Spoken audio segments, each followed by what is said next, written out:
gente.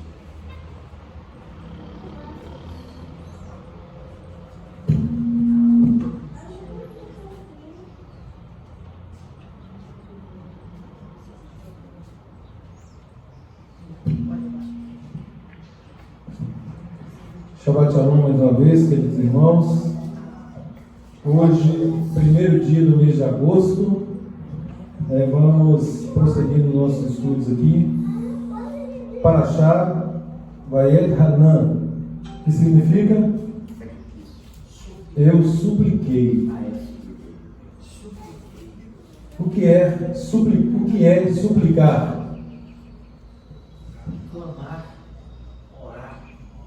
Clamar, rogar, implorar,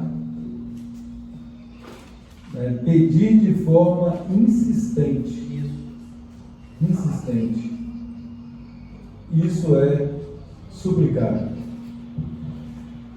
Bom, o estudo começa em Deuteronômio 3, Devarim, 3, 23 a 7, 11. Haftará em Isaías e Marcos. Tem um salmo complementar aqui, Salmo 90. Vamos ler alguns versículos e aí, à medida que formos lendo, nós vamos estudando aí a Parashá. Os irmãos fiquem à vontade para interagir. Tá? E na hora que for interagir, gente, tem que falar um pouco mais alto para ver se pega. Eu tinha percebido, Evandro, que 90% das perguntas dá para ouvir. Talvez seja o caso de falar um pouquinho mais alto. Mas aí a gente vai se adaptando. Se Deus quiser, daqui uns dias nós teremos no estúdio aí, vamos programar uma filmagem melhor, de melhor qualidade, profissional. Enquanto isso, vamos fazendo aqui naquilo que nós temos, o melhor que nós temos.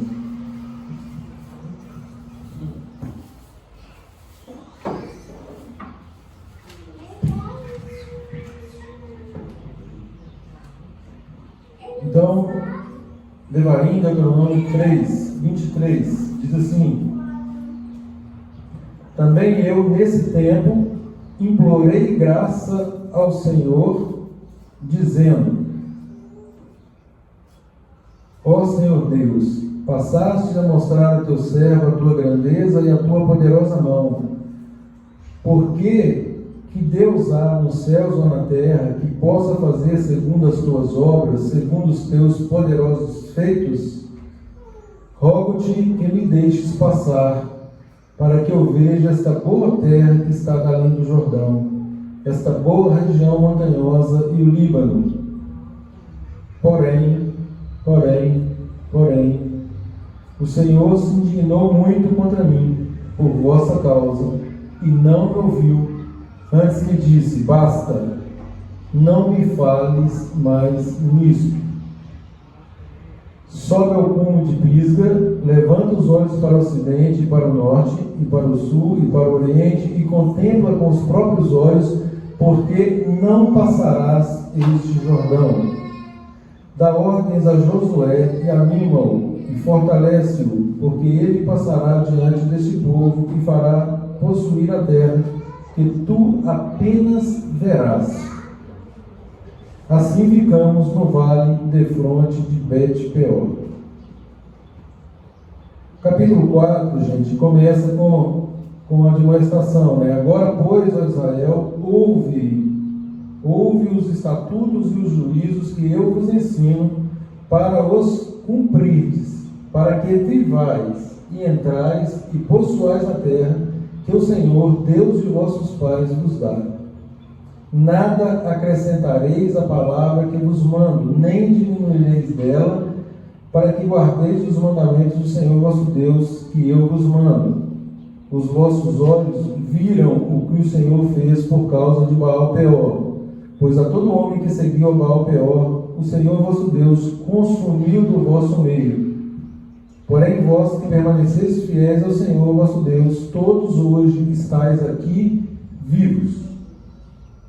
Eis que vos tenho ensinado estatutos e juízos, como me mandou Adonai meu Deus, para que assim façais no meio da terra que passais a possuir. Guardai-os, pois, e cumpri-os, porque isso será para a vossa sabedoria e vosso entendimento perante os olhos dos povos, que ouvindo todos esses estatutos dirão: certamente esse grande povo é gente sábia e inteligente. Pois que grande nação há que tenha deuses tão chegados assim como Adonai, nosso Deus, todas as vezes que o invocamos? E que grande nação há que tenha estatutos e juízos tão justos como toda esta Torá, como toda essa instrução que hoje vos proponho? Tão somente guarda-te a ti mesmo e guarda bem a tua alma, que te não esqueças daquelas coisas que os teus olhos têm visto e não se apartem do teu coração todos os dias da tua vida, e as farás saber a teus filhos e aos filhos de teus filhos, ao Shemaiah. Não te esqueças do dia em que te estivesse esperando o Senhor teu Deus em Horebe, quando o Senhor me disse: reúne este povo e os farei ouvir as minhas palavras, a fim de que aprenda a temer-me todos os dias que na terra viver, e as ensinarás a seus filhos. Então chegastes e vos pusestes ao pé do monte, e o monte ardia em fogo até o meio dos céus, e havia trevas e nuvens e escuridão. Então Adonai nos falou no meio do fogo: a voz das palavras ouvistes, porém, além da voz não vistes aparência nenhuma.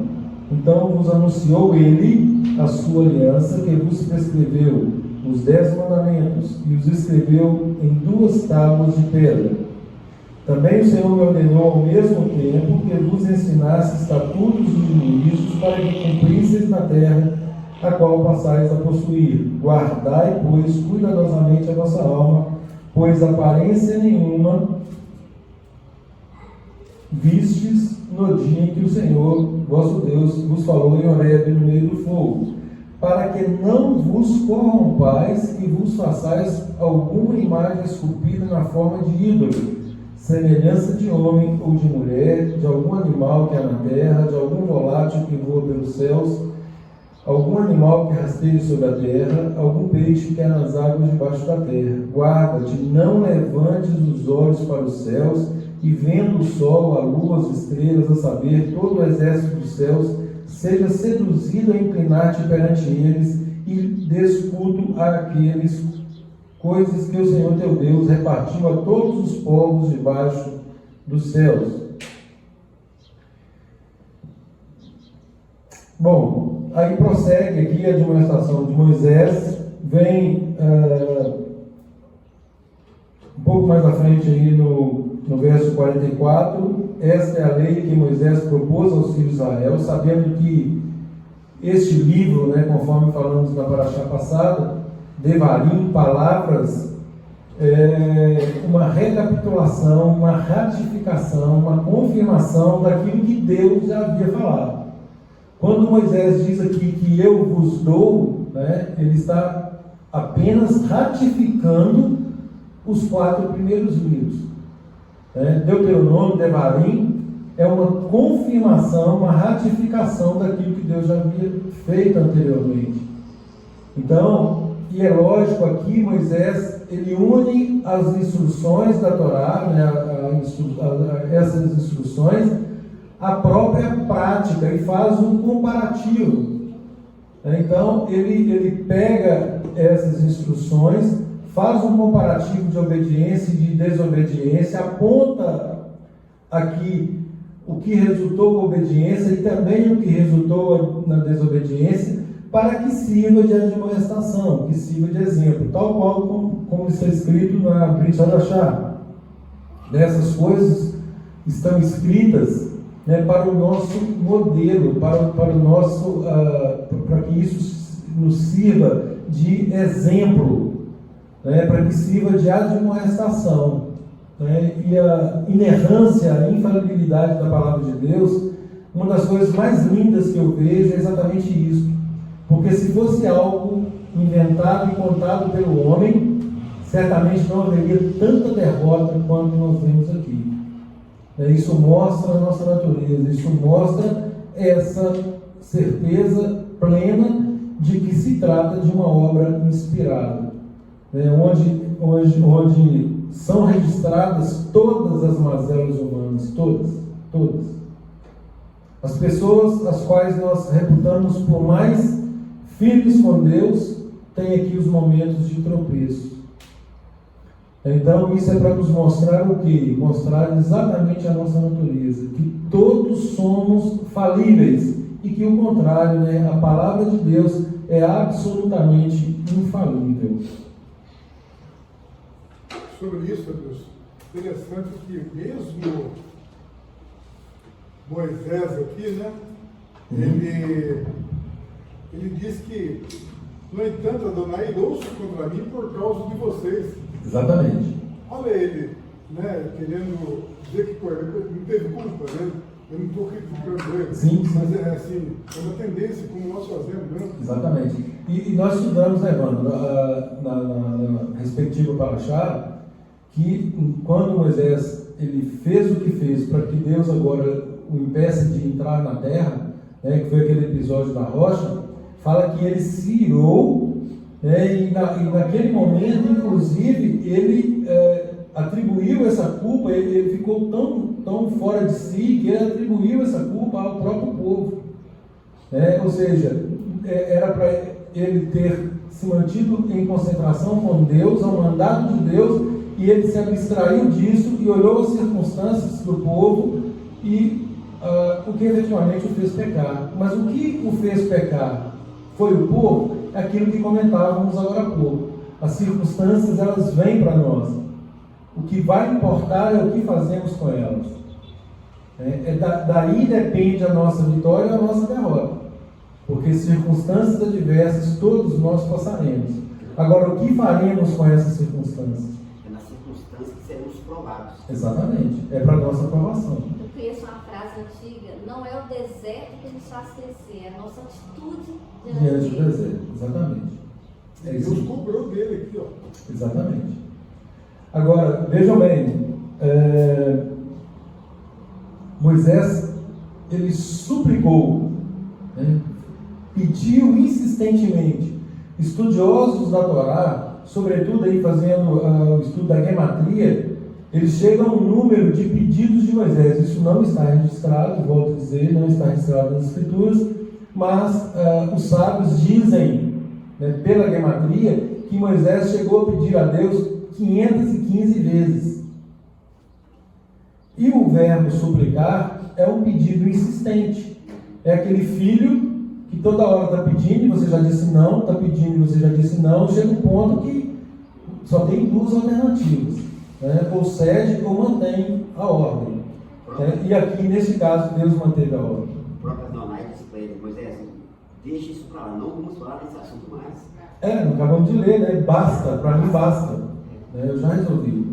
E é interessante porque Moisés era alguém que dialogava com Deus e ele desenvolvia um raciocínio com Deus ao ponto de ele mudar até mesmo uma atitude do próprio Deus. É claro que, falando isso com todo respeito, né? Ele já fez isso e ele, argumentando com Deus, dialogando com Deus, Deus falou: você tem razão. Tal qual aconteceu quando ele falou que ia exterminar o povo, após o pecado do bezerro de ouro, por exemplo.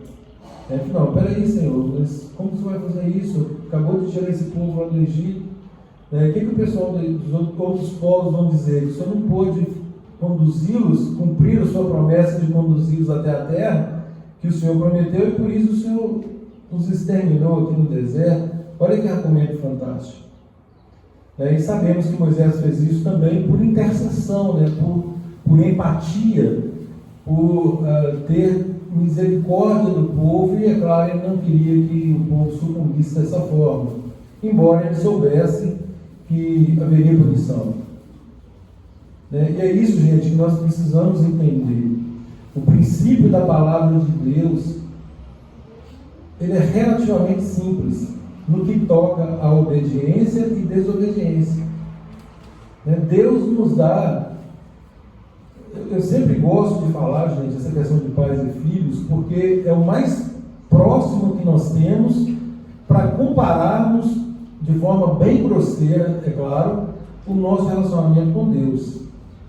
Mas Deus é tão amoroso e tão bondoso conosco, estava falando com o Rodrigo outro dia, né, que ele nos dá filhos e ele coloca, né, mexe nas carinhas ali, fica um pouquinho parecido com um pouquinho parecido com outro, assim, para que nós tenhamos essa alegria de educar um ser que parece conosco. Agora, sabedores nós de que os nossos filhos são herança do Senhor. Os nossos filhos não são nossos. Não são nossos. Só parece, né? Só parece. Isso é só para fazer um carinho assim, entendeu? O Samuel fala que parece comigo. O menino sempre tem essa dificuldade, Então, gente, e aí os pais, né, nós pais, nós temos o dever, né, de apresentar os nossos filhos aprovados diante de Deus. E aí não adianta, o que eu digo aqui sempre, não adianta o pai ser muito bem sucedido, né, ganhar o mundo inteiro, por exemplo, né, ter todas as posses materiais, se ele não tiver a casa dele ordenada.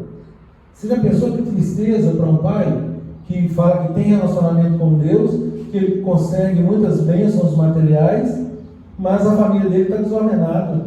Ele talvez não tenha uma esposa que se submete aos padrões de Deus, não tem filhos que o obedecem nos padrões de Deus, né? E por consequência trarão frutos amargos para eles. Por quê? Porque a palavra de Deus assim o diz. E Deus, eu fico comparando os mandamentos, né?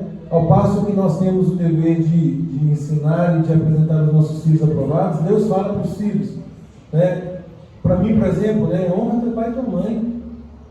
Honra teu pai e tua mãe, para que te vá bem, né? Ou seja, você vai ter prosperidade e você vai ter longevidade. Longevidade. Então nós temos um dever aqui, é o 5º mandamento, de honrar o nosso pai e a nossa mãe. Olha o equilíbrio, né? Enquanto o pai vai nos conduzindo, né? O nosso pai e a nossa mãe vai nos conduzindo no caminho de justiça, nós vamos honrando os nossos pais. Como? Primeira coisa, obedecendo, é claro. Né? E nesse comparativo numa relação humana aqui entre pais e filhos, quando nós olhamos para Deus, quão mais valoroso é esse relacionamento? Né? Quão mais valoroso? E aí, vem Moisés aqui, alguém que tinha um íntimo relacionamento com Deus, e faz um pedido para Deus, humanamente falando, aparentemente muito simples, né?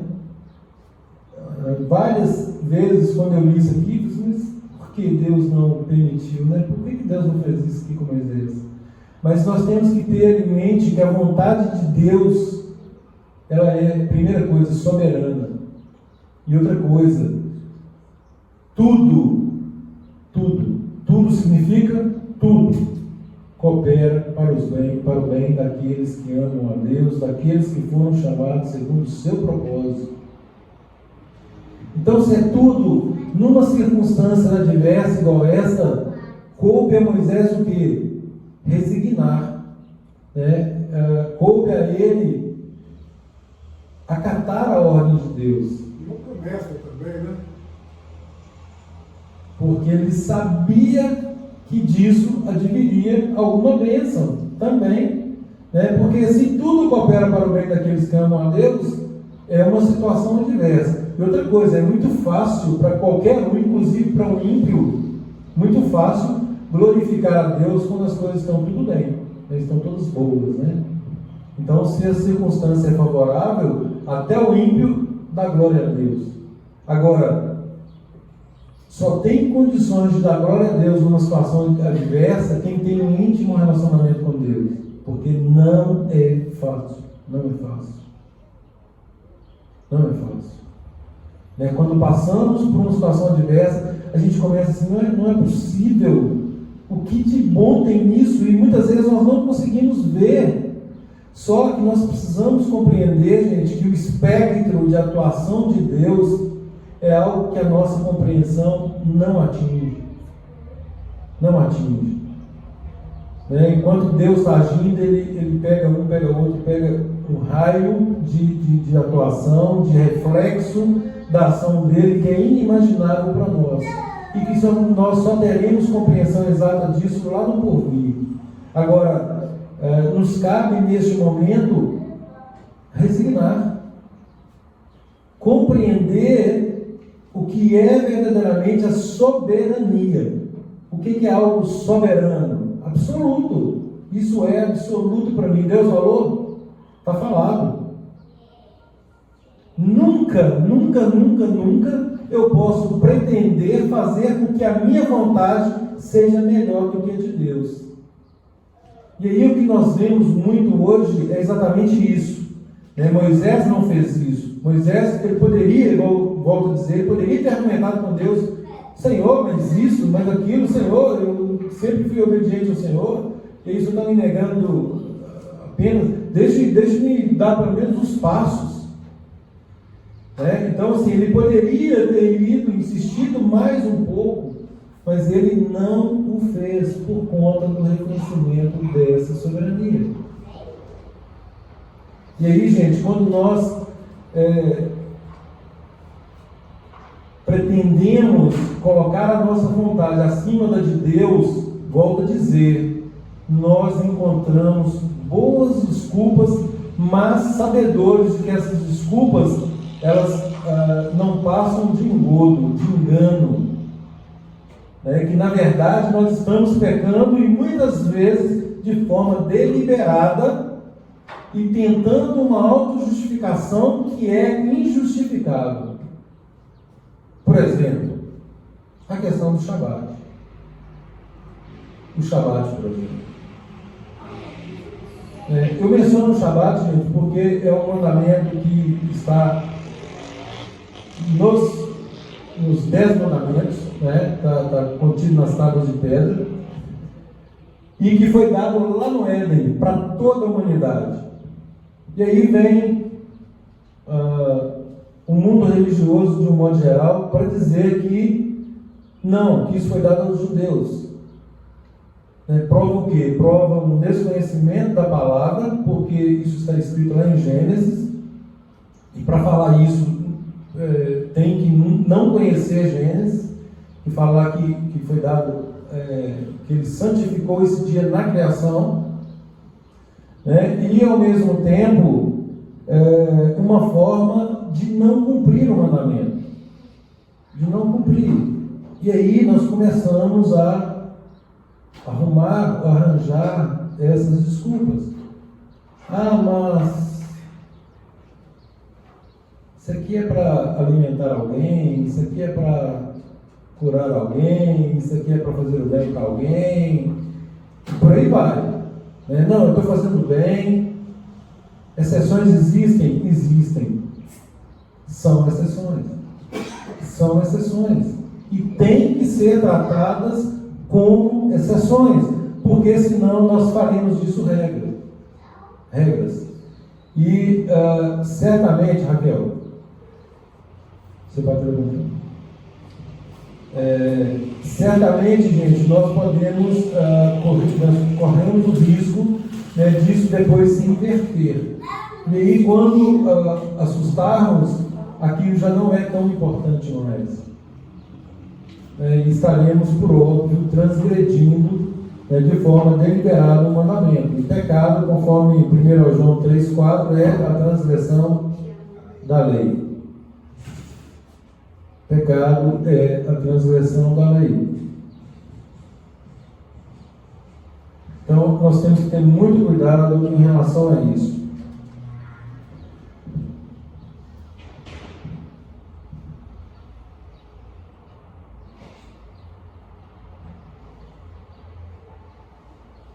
No verso 1 aí do capítulo 4, fala assim: agora, pois, ó Israel, ouve os estatutos e juízos que eu vos ensino, para os cumpris, para que vivais e entreis e possuais a terra que Adonai, Deus de vossos pais, vos dá. A A palavra aqui para escutar, gente, é Shema. Né? Nós recitamos aqui, né, diariamente, no Shabbat que nós repetimos, Shema Israel, né? Ouve Israel. Ouve aqui não é no sentido apenas de ouvir, conforme eu já disse anteriormente. Né? Esse ouve aqui é no sentido de compreender, entender, considerar e, por fim, obedecer. Obedecer. Ouvir e não obedecer é pecado deliberado. Está ouvindo, está compreendendo, mas aí entra aquilo que eu falei, entra o humano em prejuízo da vontade de Deus. Lá em Tiago, né, capítulo 1, versos 22 e 25, repete essas palavras, né? E sede cumpridores da palavra, e não somente ouvintes, enganando-vos com falsos discursos. Olha aí. Enganando-vos, ou seja, vocês estão se auto-enganando. Falsos discursos, falsas desculpas, por melhores que elas sejam, e nós somos bons em fazer isso. Porque se alguém é ouvinte da palavra e não cumpridor, é semelhante ao homem que contempla ao espelho o seu rosto natural, porque se contempla a si mesmo, e logo ele sai e se esquece de como era. Aquele, porém, que atenta bem, preste atenção na expressão, aquele, porém, que atenta bem para a lei perfeita, a lei da liberdade, e nisto persevera. E nisto persevera. Não basta apenas observar, não basta a vontade de obedecer, tem que perseverar nisso aí. Requer um esforço. E nisto persevera, não sendo ouvinte negligente, mas praticante operoso, este tal será bem-aventurado no que realizar.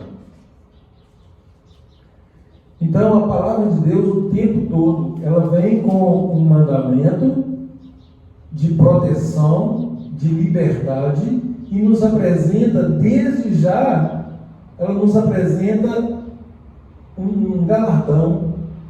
Um galardão. Né? Olha aqui. Aquele que perseverar, não sendo negligente, mas praticante operoso, será feliz, será bem-aventurado no seu feito, naquilo que ele realizar. Isso é promessa, gente.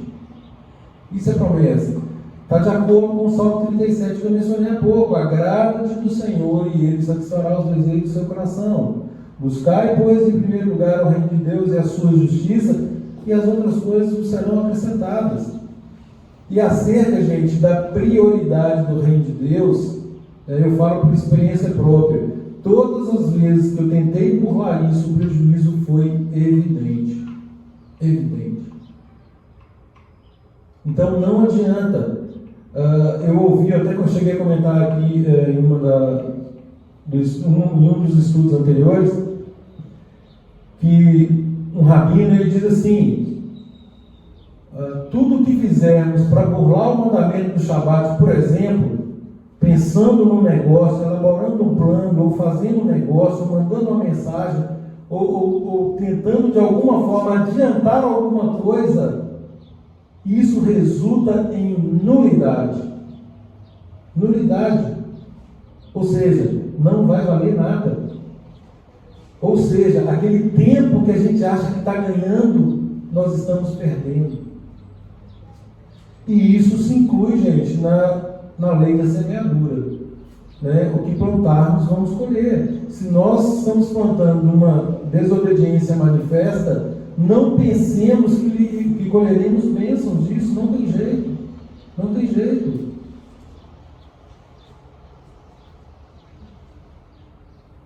Então, no reino de Deus é assim. Né? Então, obedecendo, nós vamos colher bênçãos. Obedecendo, Deus nos guia sempre em triunfo. Isso é promessa de Deus. Deus, o tempo todo, nós estudaremos aqui uns dias, né, repetindo aí o que já estudamos, sobre as bênçãos da obediência e da desobediência. Então, o que nós precisamos de entender, tem que ficar muito claro, que esses mandamentos, falando de uma forma larga, de uma forma ampla, eles têm o objetivo de nos proteger. É só um pai amoroso colocando uma cerca de proteção. Não é limitação, não é jugo. Não é prisão. Isso, não é prisão e nem é peso. Proteção. É proteção. Segurança. É proteção.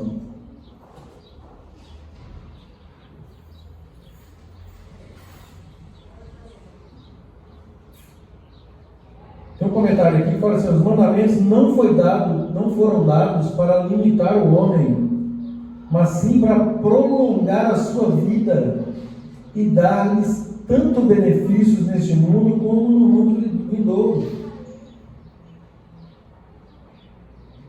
E aí, gente, fala o seguinte, ó, que o homem, ou a pessoa, melhor dizendo, né, que tenta se libertar dessas instruções, tal qual vemos hoje aí, que Yeshua cumpriu tudo e nós não precisamos fazer mais nada, né? O homem que tenta se libertar, ele morre espiritualmente. Romanos 8, 6, 7, verso 13 diz assim: porque a inclinação da carne é morte, mas a inclinação do espírito é vida e paz. Porquanto a inclinação da carne é inimizade contra Deus, pois não está sujeita à lei de Deus. A nossa carne não está sujeita, gente. Por que ela não está sujeita? Porque ela é inerente a nós e quer fazer sempre a nossa vontade e não a de Deus. O Rodrigo hoje, por exemplo, se ele cedesse, né, se o espiritual dele não prevalecesse, nada, vai lá nada, para que você vai lá? Eu fico em casa, afinal de contas você tem uma boa justificativa. Isso é a voz, ou essa é a voz da carne. Mas a voz do Espírito tenha fé, seja forte, seja corajoso, congregue, some com seus irmãos, abençoe e você será abençoado. Esta é a lei do Espírito. Porque se viverdes segundo a carne, morrereis. Mas se pelo Espírito mortificardes as obras do corpo, vivereis.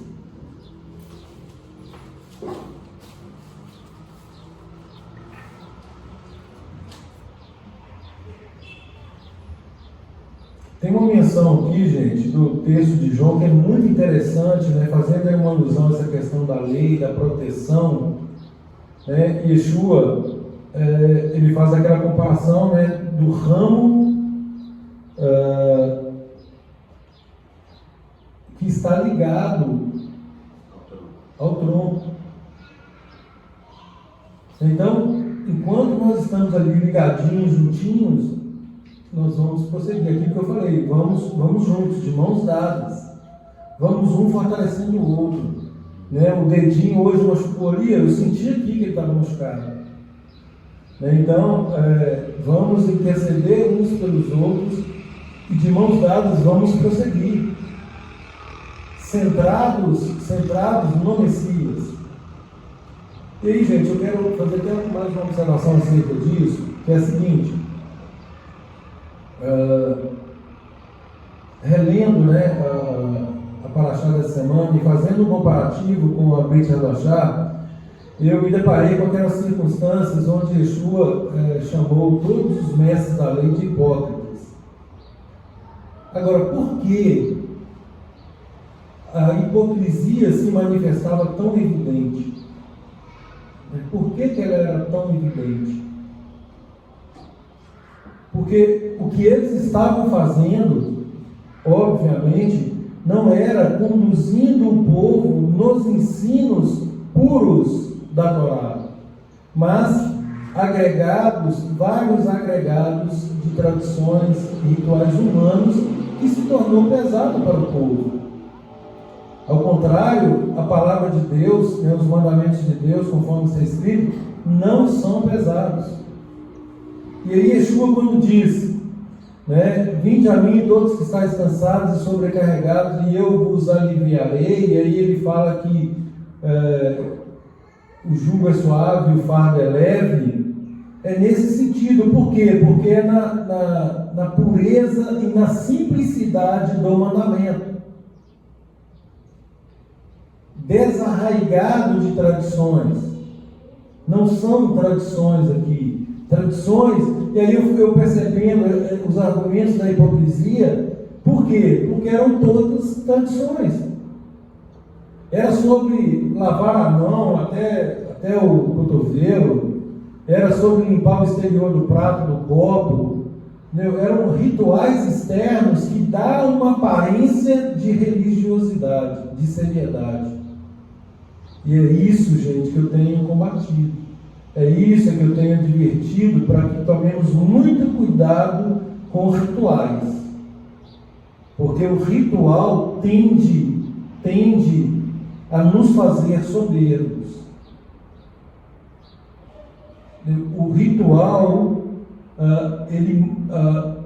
para quem vê, quão espiritual eles são, ou quão espiritual ele é, não é verdade? Mas, olhando por dentro, Yeshua diz o quê? Vocês estão preocupados com o exterior, eu estou preocupado com o interior. Por óbvio, ele não estava falando de mandamento, ele estava falando de tradição. Porque uma coisa não prejudica a outra. Tem que guardar o mandamento? Sim, tem que guardar o mandamento. Agora, é na essência do mandamento. O que nós verificamos em um mandamento é a vontade do legislador, o que está por trás. Ao ponto de Yeshua falar que o principal mandamento, e ele diz principal, ele não diz o único, o principal mandamento é amar a Deus acima de todas as coisas.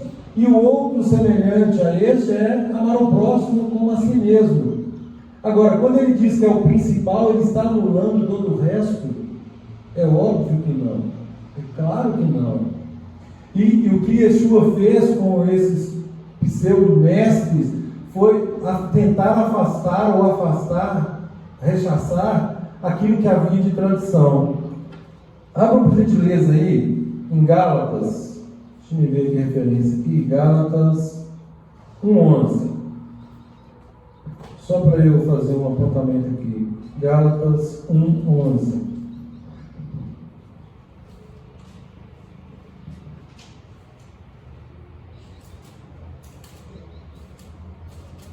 E eu quero pelo menos 3 versões.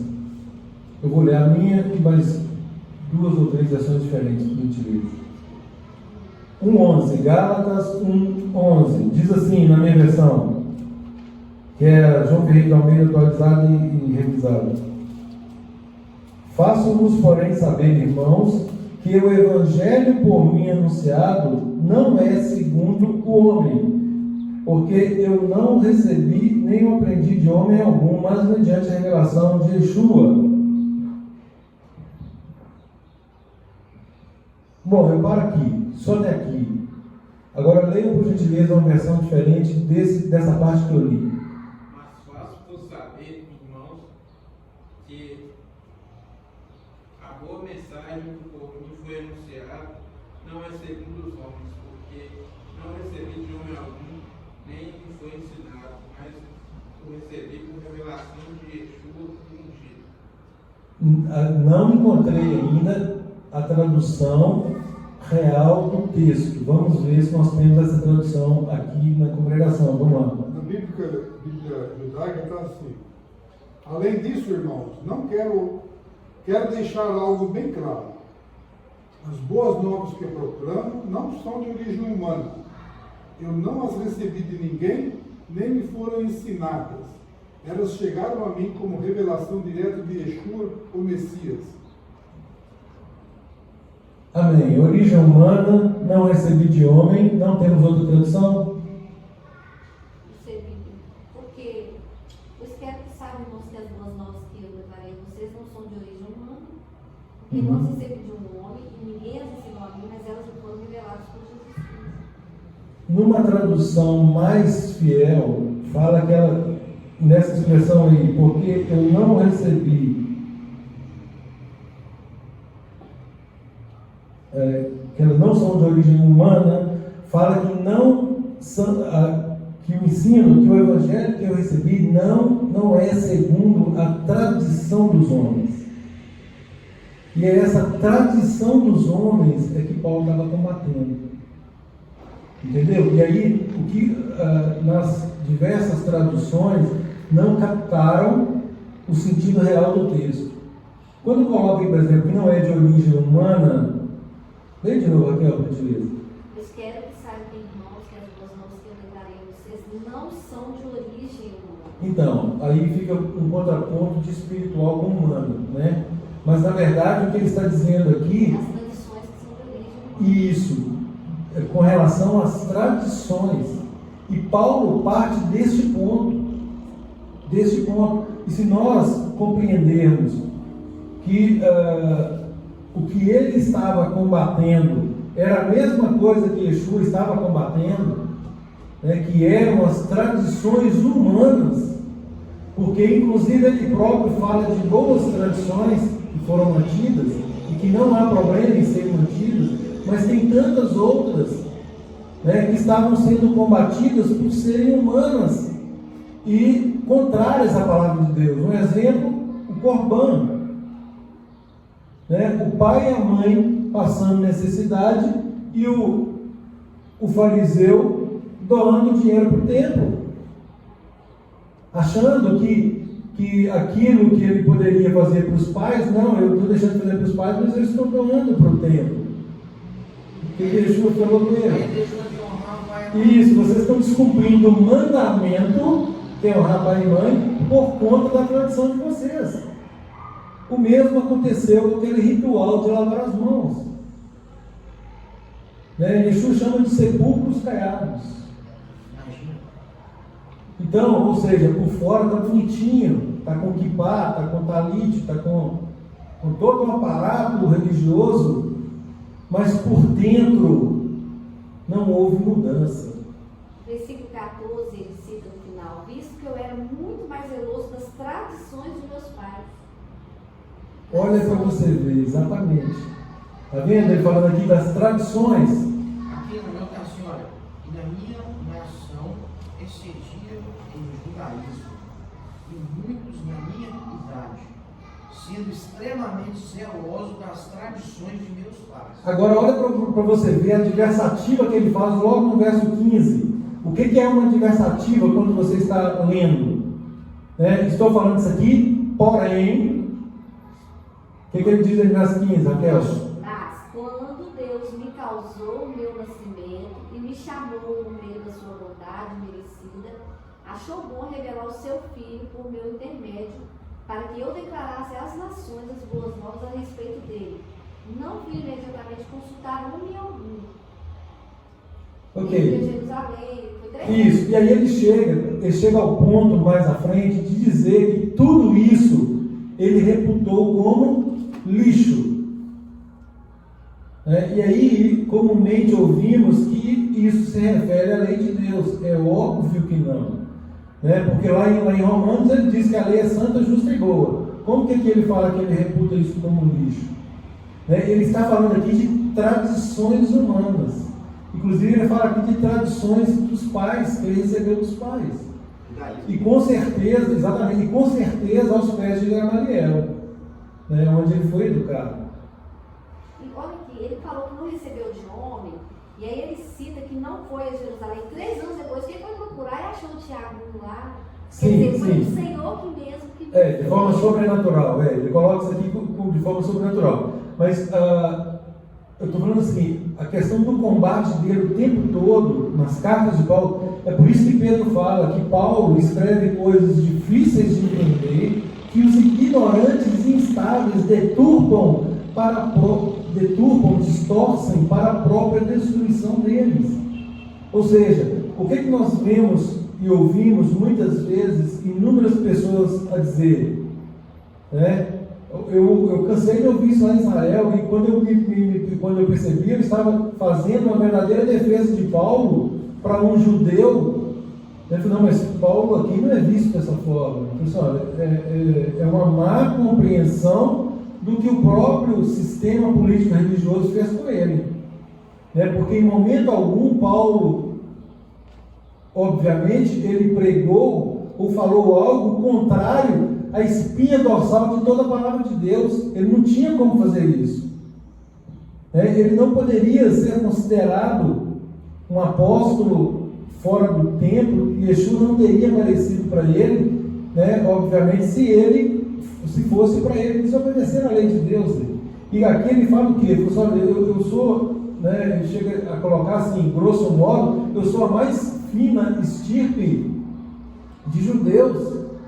Não há ninguém, ó, você vê, eu fui circuncidado no 8º dia, sou da tribo de Benjamim, eu sou zeloso com as tradições, zeloso com a lei, não sei o que, não sei o que. Eu tenho tanta explicação disso.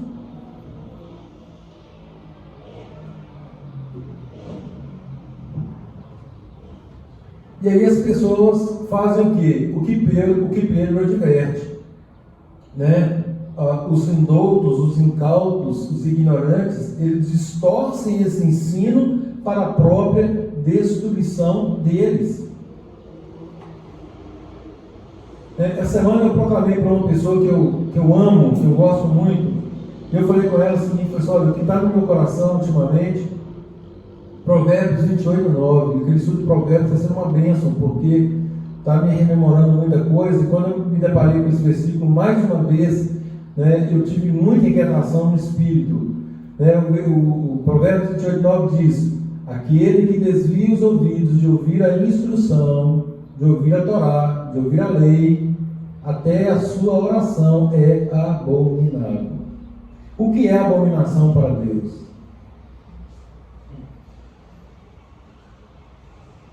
E aí eu virei para essa pessoa e falei: eu estou muito preocupado com você não está compreendendo a minha preocupação, né? Porque eu tenho percebido que está havendo muita justificativa para não ouvir. E se você se enquadra nessa condição, a sua oração não tem efeito. Não tem efeito. Você, de forma deliberada, você não quer ouvir.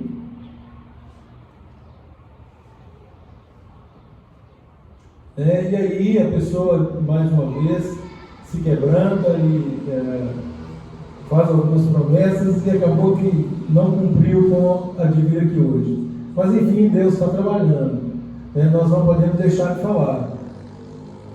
Então, olha quão sério é esse versículo: o que desvia os ouvidos de ouvir a lei, até a sua oração é abominável. Abominável. Nós sabemos o que é abominação para Deus.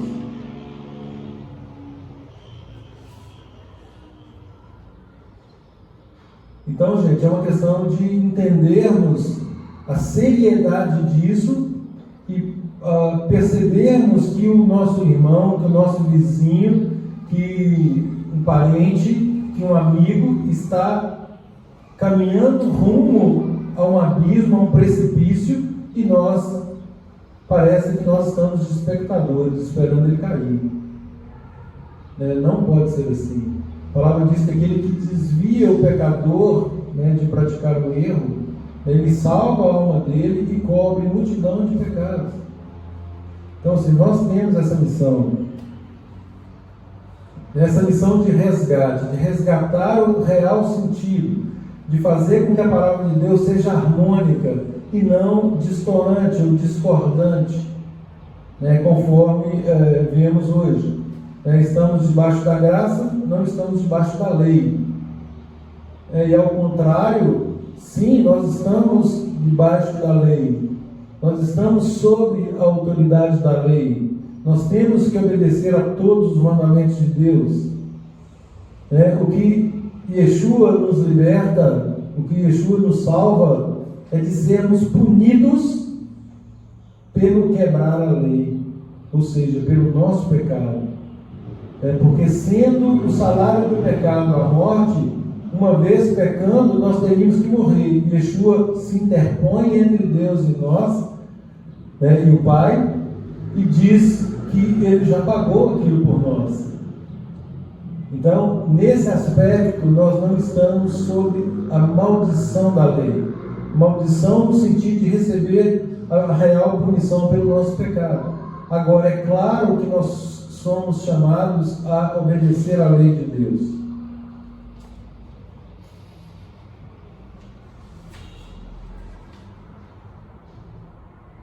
Lá em João 8, 34, 36 diz assim: respondeu-lhes Yeshua: em verdade vos digo, que todo aquele que comete pecado é servo do pecado.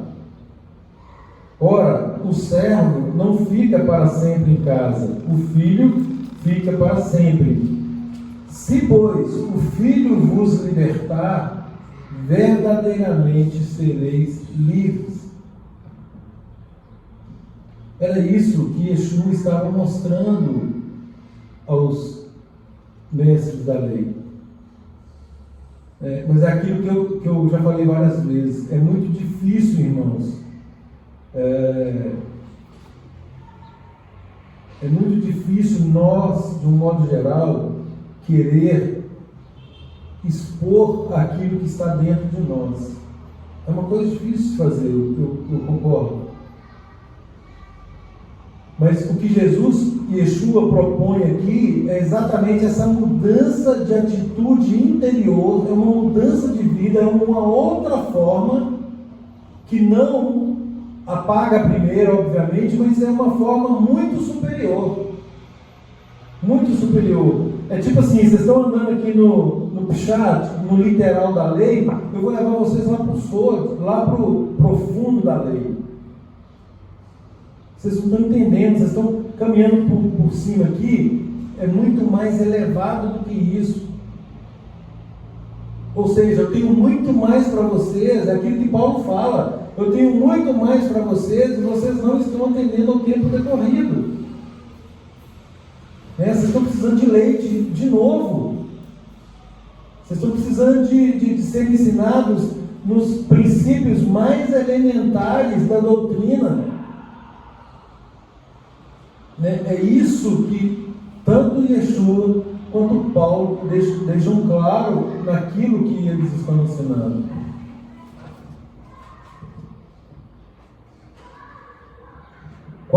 Verso 2 diz assim: nada acrescentarei à palavra que vos mando, nem diminuireis.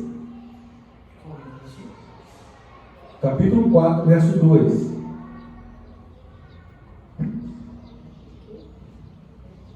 Isso se repete lá em Deuteronômio 12, 32, a mesma coisa. Tudo que eu te ordeno observarás, nada lhe acrescentarás nem diminuirás. Então, gente, nenhum dos livros, presta atenção.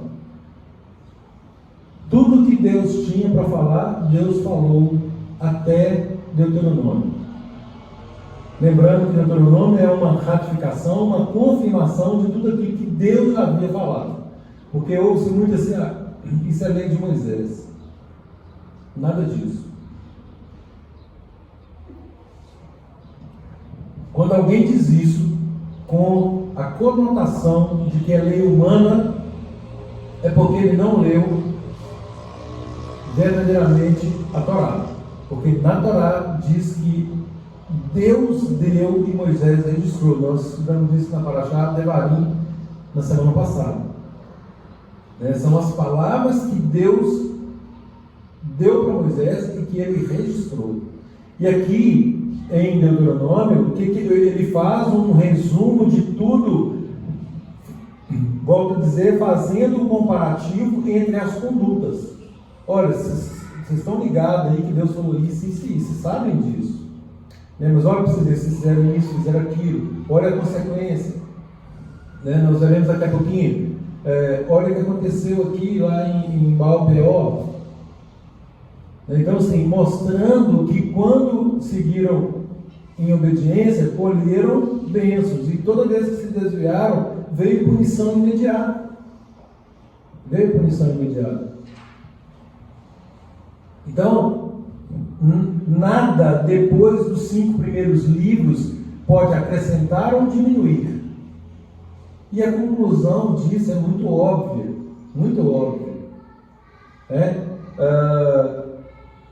Vem os profetas, vem Salmo, vem Provérbios, tal, pronto, Malaquias, depois vem a Brit Hadashah. Yeshua, que é o nome máximo da Brit Hadashah, e o Messias tão aguardado, ele diz, a primeira coisa que ele diz: não pensem que eu vim revogar a lei ou os profetas. Não vim revogar, eu vim para cumprir. E esse cumprir aí no sentido de apresentar o real sentido, o real significado de cumprir. Não é cumprir, é cumprir de determinado modo. Não é fazer para o irmão A ou para o irmão B ver que eu sou religioso, mas é viver e com o meu estilo de vida, com a minha vida, trazer o meu irmão, a minha irmã, a querer viver aquilo que eu estou vivendo. Essa é a proposta de Yeshua.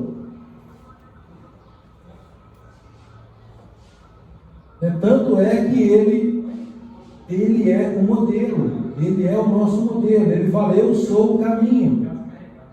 Aquele que diz que permanece nele, esse deve também andar assim como ele andou. Romanos 8,29: porquanto se de antemão conheceu, também os predestinou para serem conformes à imagem de seu Filho, a fim de que ele, o Filho, seja o primeiro, o primogênito entre muitos irmãos. Então, gente, é o padrão de excelência de Deus. É o padrão de excelência de Deus. E aí ele nos expõe de forma muito clara, em todos os ensinos. Aí nós pegamos, por exemplo, o Sermão do Monte, quando nós vemos a essência do Sermão do Monte, a gente percebe a profundidade que Jesus queria ensinar. Foi-lhes dito: não adulterarás, eu, porém, vos digo. Ele estava mudando alguma coisa? E há quem diga que sim, ele estava mudando. Não, aqui ele falou: eu, porém, vos digo. Não, ele não mudou nada. E se ele mudou, foi para apertar. Mas não é uma mudança, é uma forma de enxergar. Porque quando ele fala A questão do exterior para o interior, está vendo? O exterior diz: não adulterarás. Agora, eu, porém, vos digo. O que é adultério para vocês? O que Yeshua fez foi isso. Num processo de dialética, ele apresenta o quê? O que é adultério para vocês? Você está achando que adultério é ser pego no ato? Bom, isso é adultério, mas é muito mais do que isso. Se você, no seu coração, olhar para uma mulher com intenção impura, você já adulterou com ela. Ou seja, vigia. Seu coração, é do seu coração que procede aí os maus pensamentos, as más atitudes. E aí, se você der aso a isso, certamente você vai sucumbir. Foi-lhes dito: não matarás, eu, porém, vos digo. De novo, uma roxa, mano? Uma roxa aí, mas mostrando o real significado, o sentido da norma.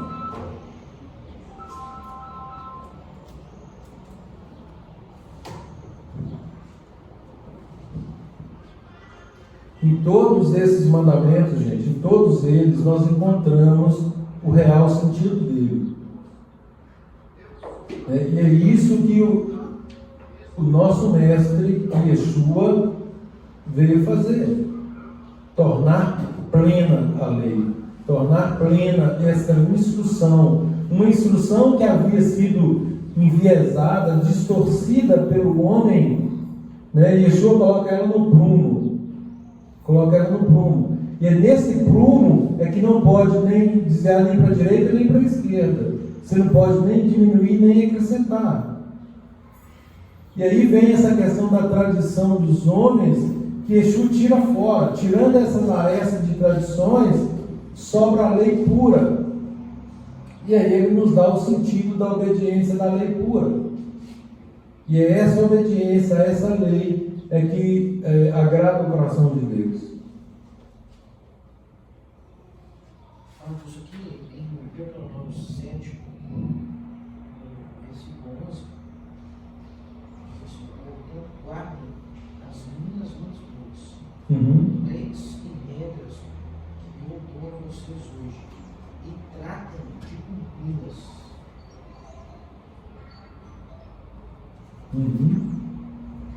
Exatamente, a ênfase aí está no cumprimento, na obediência. Não é só conhecer. Volta lá no tempo que você falou de ouvir, mas de ouvir E praticar. E praticar. Ouvir e praticar.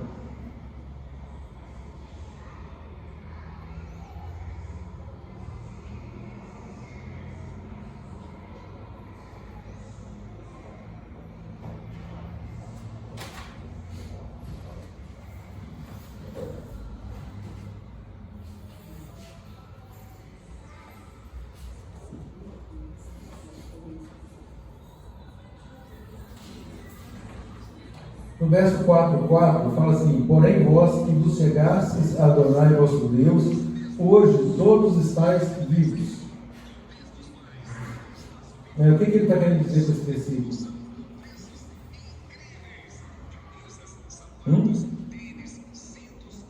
4:4 porém vós que vos chegastes a Adonai vosso Deus, hoje todos estáis vivos. O que significa? Não prostrar, né, diante dos outros deuses, né, quer dizer, sobre esse terror, né.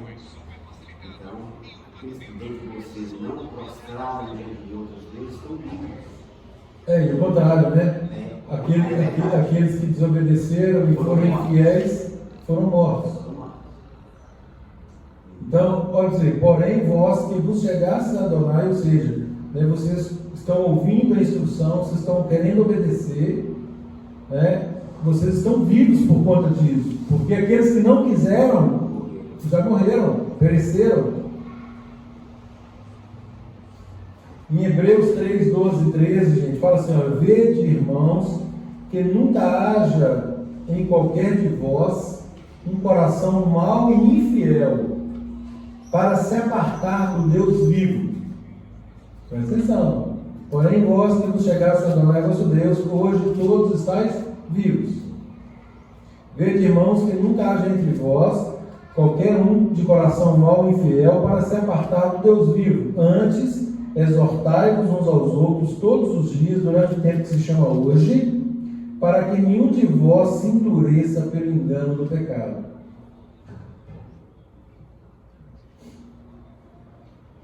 Então, é um cuidado constante, né, uma admoestação constante para que não nos afastemos de Deus. Né? Isso acontece quando? Hoje. Isso acontece hoje. Todos os dias.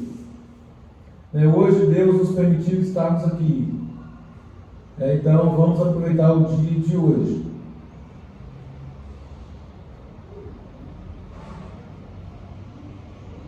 No verso 5 aí, gente, 5, depois uma parte do 14, diz assim: vedes aqui vos tenho ensinado estatutos e juízos, como me mandou Adonai meu Deus, para que assim façais no meio da terra a qual ides a herdar. Verso 14, também Adonai me ordenou ao mesmo tempo que vos ensinasse estatutos e juízos, para que fizesses na terra a qual passais a possuir. Aqui tem nos mostra as espécies de mandamentos, de um modo geral, né, que são os Hukim ou Hukah. Nós estudamos Hukah aí há 2 semanas atrás, né, Mishpatim, e tem os testemunhos, que são os Ediot. Então, testemunhos, mandamentos, estatutos, né, Hukim, Mishpatim, Ediot. E fala do servo, para descansar os animais, servos, estrangeiros, Shabbat. Shabat. Aí parece que eu já escutei sobre se é empregado, Pois quando é. deixar lá na Então, empresa. tá vendo? Isso aí é coisa humana, isso não está na Torá. E aí fala, quem usa esse argumento, usa aquilo que eu falei, encontra uma desculpa, tenta uma justificativa para pecar. Os Estados Unidos, por exemplo, tem muito disso. Eu conheço pessoas brasileiras que trabalham para judeus no Shabat. Então, peraí, é Shabat? Aí eu falei, não, fala que o empregado não tem problema. Onde na Torá fala isso? Nem os animais, não. Exatamente. Entendeu? Então, isso é uma Mas espécie... o hospital funciona, né? Não, serviços essenciais, ok, exatamente. O exército, o hospital, serviços essenciais, não tem como parar. Agora, regra, é o que eu digo, exceções é por conta de uma situação excepcional. Agora, a regra é todo mundo. E aí vem Números 15, fala a mesma lei, tanto para Israel como para o estrangeiro, que você chegar a Israel. Não tem nem como justificar isso para o funcionário. Como que Não, você- mas é o que ela está colocando, que é uma prática, e eu confio nessa prática, por ter testemunhado essa prática. Eu, às vezes, deixava o pai em casa para ir sozinha, que o pai não estava bem e tal. Mas eu ficava preocupada com a situação dele em casa. Aí alguém falou, isso é alguém que guarda o sábado, né? Desliga o telefone na sexta-feira. Se eu desligar, ficar preocupado com algum incapaz. Né? Aí já outro já falou, você também trabalha no sábado aí, em relação aos cuidados dele. Nada a ver, nada a ver. Aí eu faço, olha, eu não vou nem discutir. Nada a ver. Tá vendo? São coisas humanas, isso. São coisas humanas que alguns que querem dominar fazem. Ritualistas. Isso. E aí nós acabamos de ler aqui, ó, nada acrescentareis nem diminuireis da minha lei. Nada. Está tudo aqui. Nós não precisamos de revelações novas. Não precisamos de absolutamente nada novo. O que nós precisamos é de resgatar a obediência à santa palavra de Deus. Entendeu? Sem acrescentar e sem diminuir. Por exemplo, quando eu digo que o meu funcionário pode trabalhar no Shabat, porque ele é gentil, por exemplo, estava com um funcionário lá que eu já proclamei para ele várias vezes e ele era proibido, ele saiu hoje, inclusive, ontem foi o último dia de trabalho dele, ele nunca trabalhou aos sábados para mim. Era uma norma na fazenda. Aí alguém pode falar assim, mas peraí, mas na fazenda você tem que alimentar o animal? Alimentar o animal é considerado trabalho? Então agora pela exatidão ou pela literalidade da lei, eu vou deixar o animal passando fome? Entendeu? E aí Yeshua vem e faz o quê? Vocês são hipócritas, porque se um animal de vocês cair num buraco no dia de sábado, vocês vão fazer todo o esforço no sentido de tirar ele de lá. Quanto mais vale uma vida, exatamente, pela questão financeira, nem é pela vida do animal. Nem é pela vida do animal. Ele está preocupado se o animal está sofrendo e tal, mas a preocupação é financeira, é prejuízo. Ele vai sair lá para amenizar o prejuízo. Entendeu? Agora, quanto mais uma vida. Então, é claro, e esse é um princípio, inclusive, caché de alimentação. Os animais que nos servem da linha da alimentação, é óbvio que nós devemos tratá-los com todo respeito. Com todo respeito. Eles têm que ser alimentados, eles têm que ter água, têm que ter comida. Graças a Deus, lá nós temos um sistema de água que é automático. É tanta água que, graças a Deus, não preciso me preocupar com água. Agora, a alimentação não tem jeito, a alimentação tem que colocar para ele. Agora, isso é considerado trabalho? O funcionário faz isso em 10 minutos. 10 minutos, é só chegar lá e colocar a comida lá. 10 minutos ele está liberado. Mas não faço mais nada. Entendeu? Quando eu estava tirando leite, por exemplo, tirando leite, fazendo queijo e tal, a produção tem que tirar leite aos sábados. Entendeu? Dependendo do animal, sim, tem que tirar. Tem que tirar, porque senão você vai maltratar o animal. Aquilo causa tanta dor no animal, um sofrimento para o animal. Aí qual que era a norma? O que produzir no sábado nós vamos doar. Entendeu? Aí vem para a sinagoga, doa para a identidade, faz alguma coisa. Mas eu estou, aqui não é considerado um trabalho, porque eu não estou me beneficiando daquele trabalho, eu estou ali só para aliviar o animal. Inclusive dispondo fruto para alguém, para o próximo. Exatamente. E está na Torá isso, né? Esse repartir aí o lucro. Não, e tem também a questão de que fala que o justo, ele cuida, né, ele zela pela vida dos animais. Né? Então, assim, isso é um dever nosso. Agora, não podemos, a despeito disso, não, já que eu tirei o leite mesmo, eu vou vender o leite. Não, tudo bem, você tem um contrato com a cooperativa, né, venda o leite. Qual que é a renda do Shabat? A renda do Shabat é X. Você vai doar aquela renda de algum modo. Aqui não integra o seu patrimônio. Para não reforçar o trabalho. Exatamente. O alvo foi só beneficiar o animal, a vaca Não falei isso para ela, se nenhuma hora de servir.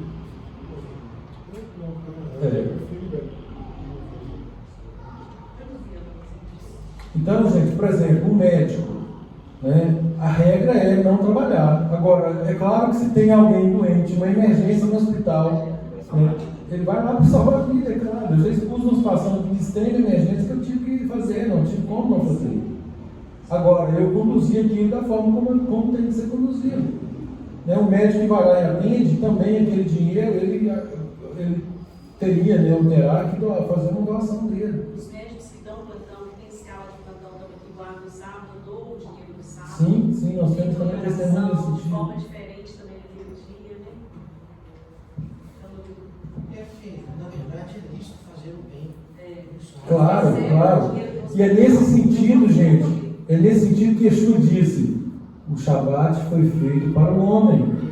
E não, o que aconteceu com o mandamento do Shabat?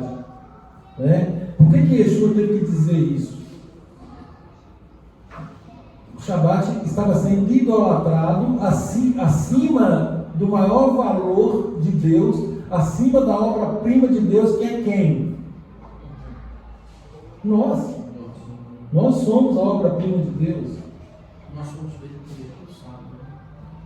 E aí Yeshua vem e coloca as coisas no devido lugar. O Shabat foi feito para o homem, e não o homem para o Shabat. Entendeu? O Pai santificou esse dia para que o homem descansasse, para que o homem reconhecesse, primeiro, que ele precisa descansar também, né? Que tem um Criador, né, que o fez com essa limitação, para que ele glorifique o Criador por ter essa pausa. E hoje eu vejo também que é para não se distanciar dele. Com toda certeza. Eu sempre disse isso, mas se a pessoa, se todos nós, se todo mundo guardasse o Shabat, lembrando que existe um Criador, hoje nós estamos aqui celebrando o nosso Criador. Estava todo mundo, né, ligado no Deus Israel, no Deus Todo-Poderoso. Não tinha ateu. Exatamente. Se todo mundo lembrasse que era por conta do Criador, que o Criador mandou, né, estava em obediência ao Criador, não teria ateísmo. Né? E volto a dizer, o ateísmo, gente, ele é um problema moral. É um problema moral. Tá bom? Não vou entrar nisso agora. 4:6, guardai-os. Eu fiz um paralelo aqui, gente, desse guardai-os, do 4:6, com 4:9-10. Guardar e transmitir. Né? Guardar aqui no sentido de quê? Aqui está servindo cuidadosamente. No sentido de praticar, de forma diligente. Então, guardar. Além de guardar, nós temos que fazer o quê? Transmitir. Qual que era a missão de Israel inicial? Ser luz para as nações. Isso. Nós lemos aqui nos versículos, né, introdutórios. Posso ler a minha versão aqui? Pode? Portanto, guardem-nas e sigam-nas. Então todos os povos nos Isso. considerarão possuidores de sabedoria e entendimento. É isso aí, ó. Para que Deus mandou guardar e obedecer? Olha aqui. Para que o povo reconhecesse que aquele povo é um povo inteligente. E aí vem falando no versículo seguinte, que estatutos, que leis perfeitas são essas? Qual nação que tem Qual nação que tem uma lei tão perfeita dessa? Não existe. Se nós pegarmos apenas o resumo da Torá, que são os 10 mandamentos, nós percebemos que se pegarmos só isso aqui e aplicarmos no mundo inteiro, cessariam 90% dos conflitos, se não a totalidade, né, irmão? Começando por aqui, já estaria de bom tamanho. Posso ler o 7:8? Lê o 9 e o 10 então de uma vez, que é exatamente onde eu chego. Pois que grande nação tem deuses perto de si, assim como Jeová, nosso Deus, está perto de nós sempre que o invocamos? E que grande nação tem decretos justos e decisões judiciais semelhantes a toda essa lei que hoje põe diante de vocês? Apenas tome cuidado e preste bastante atenção para não se esquecer das coisas que os seus olhos viram e para que elas não se afastem do seu coração durante todos os dias da sua vida. Além disso, contem a seus filhos e aos seus netos o dia em que você está diante de Jeová, seu Deus, Senhor, Jeová me disse: reúna o povo diante de mim, para que ouçam as minhas palavras, a fim de que aprendam a me temer todos os dias em que viverem sobre a terra, e para que ensinem a seus filhos. Tá vendo? Para que ele ensine. Exatamente. Filho e neto, do neto a gente Exatamente. É o chamar. Né? É o chamar. Ensina teus filhos, sentado na tua casa, na hora de deitar, na hora de acordar, andando no caminho, todo tempo. Esse é o dever do Pai.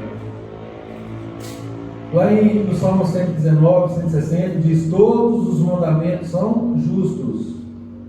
A tua palavra é a verdade desde o princípio, e cada um dos teus juízos dura para sempre. Salmo 119, 62. À meia-noite me levantarei para te louvar pelos teus justos juízos. 106. À meia-noite me levantarei para te louvar por teus juízos.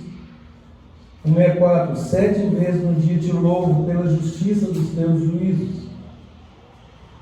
Romanos 7:12. Assim a lei é santa, o mandamento santo, justo e bom. Gente, como conviver com um paradoxo desse? Vamos pegar o mundo ocidental de um modo geral, que fala que a lei foi revogada, que fala que Paulo mesmo se contradiz. Como? Aqui Paulo está dizendo em Romanos 7: assim a lei é santa, o mandamento santo, justo e bom.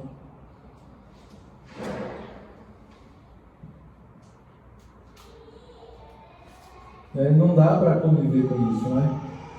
Tem algo errado. E aí nós precisamos identificar para as outras pessoas quais são os erros, começando lá em Gálatas 1:11, conforme eu disse, do que Paulo estava combatendo efetivamente.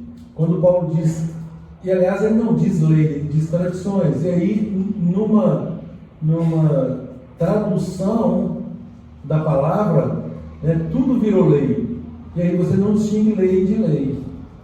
Aí mandamento, estatuto, juízo, tradição, tudo virou lei. Entendeu? Então daí a confusão que se instaurou, por conta da Torá. E aí acabou prejudicando aí no sentido de instrução. Essa citação aqui eu acho interessante para uma ordem para não fazer imagem esculpida, nem de homem, nem de mulher, nem de nada que há na terra. Olha a finalidade. Para ler tudo. Entendeu? Você vê que no próprio templo tinha imagens de escultura. A questão aí é a finalidade. Para que você está fazendo? Não há problema em fazer. O problema é se fizer para fins de idolatria. Isso.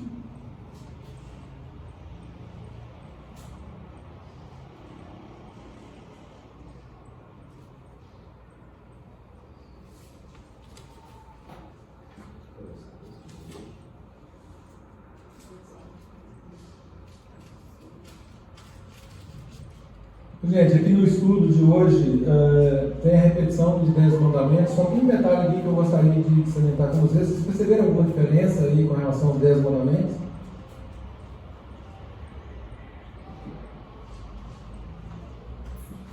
Tem uma pequena diferença.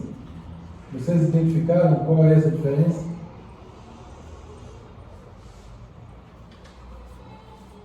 Vou dar uma dica para vocês, está no 4º mandamento.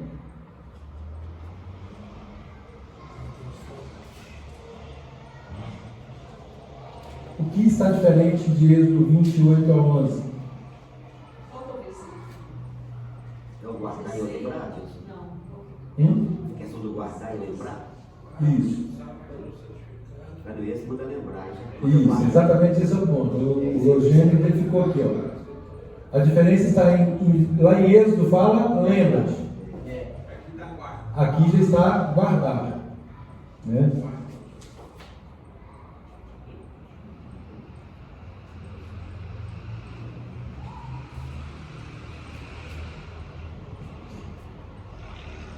Lá em Êxodo está se referindo ao Shabat como criação do mundo.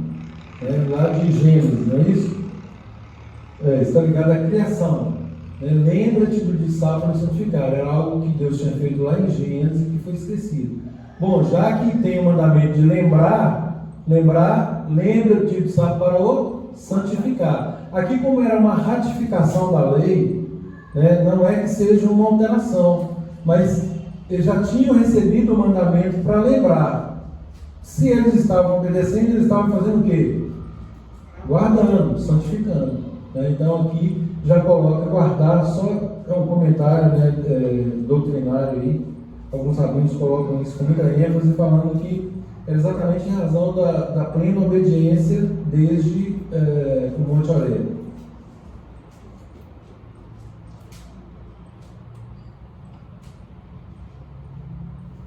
Você já falou da parte de não esquecer de Deus quando o sucesso e as riquezas chegarem? Prosperidade, né? Não, especificamente não, estou falando de forma geral. Está onde?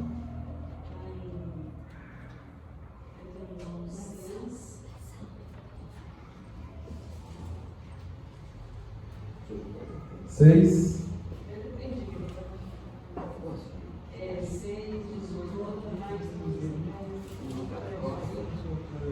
Tá, vou chegar lá ainda. Tá, vou chegar lá, só um minutinho.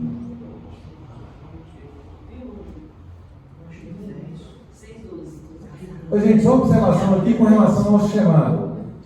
Presta atenção aqui um detalhe importante. Onde está? 6.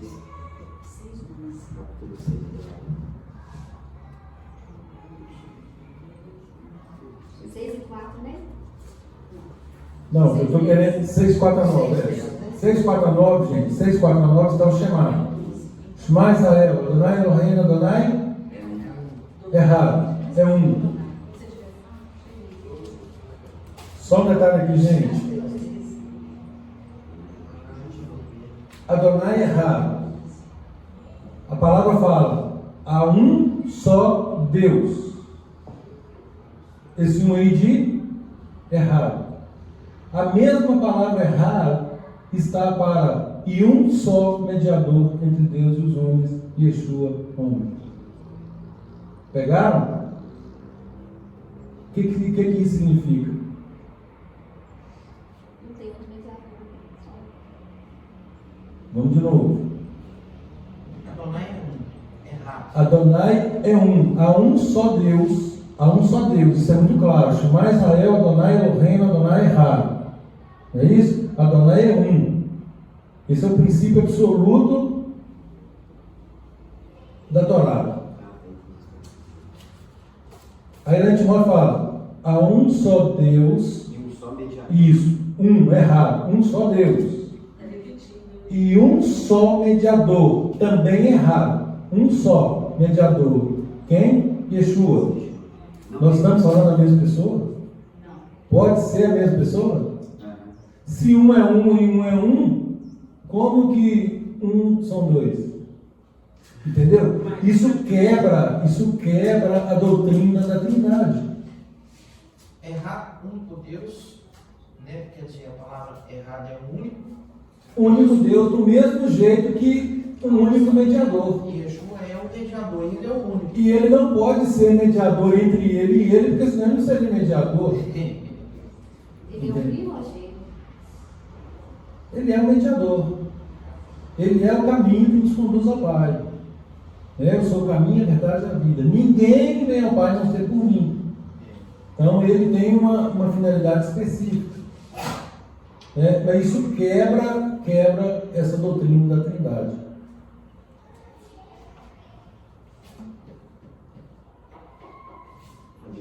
E um detalhe, não adianta colocarmos outro mediador entre Deus. Exatamente. É um só. Exatamente. Então, isso também quebra o catolicismo romano no que respeita à questão de outros intermediários. Exatamente isso. E os protestantes colocam os líderes, né? E aí vem a questão da Trindade, que para mim é mais sério, né? Lá em João 17,3, gente, e a vida eterna é esta que te conheço, Yeshua falando, e a vida eterna é esta, que te conheçam a ti, o quê? Único Deus. O único Deus verdadeiro, e a Yeshua a quem enviaste. O objetivo é conhecer a Deus e conhecer a Yeshua a quem enviaste. Ele veio com um propósito. 1 Coríntios 8, 6, 7 diz assim: todavia para nós há um só Deus, de quem é tudo e para quem nós vivemos. Eu li esse versículo aqui há uma semana atrás. Foi para você, né? E um só Senhor, Yeshua HaMashiach, pelo qual, inclusive eu coloquei para a Lúcia as diferenças, né, de substantivos aqui, de verbos. Diz assim: todavia para nós há um só Deus, o Pai, de quem é tudo e para quem nós vivemos. De quem é tudo, o Pai, de quem é tudo e para quem nós vivemos. E um só Senhor, Yeshua HaMashiach, pelo qual são todas as coisas e nós por ele. Mas nem em todos há conhecimento, né? Paulo está falando aqui aos Coríntios. Então essa segunda seria só aqui, nós por ele.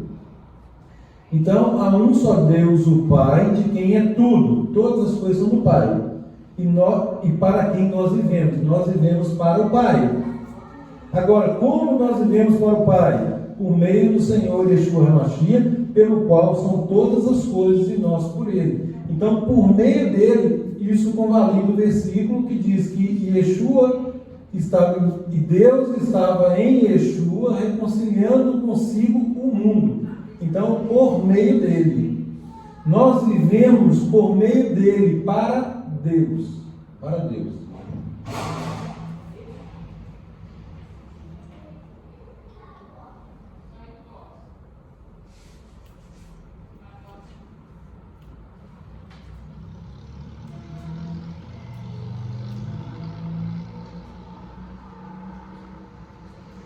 Acho interessante aqui, gente, tem uma Haftará aqui em Marcos 4, fala assim, deixa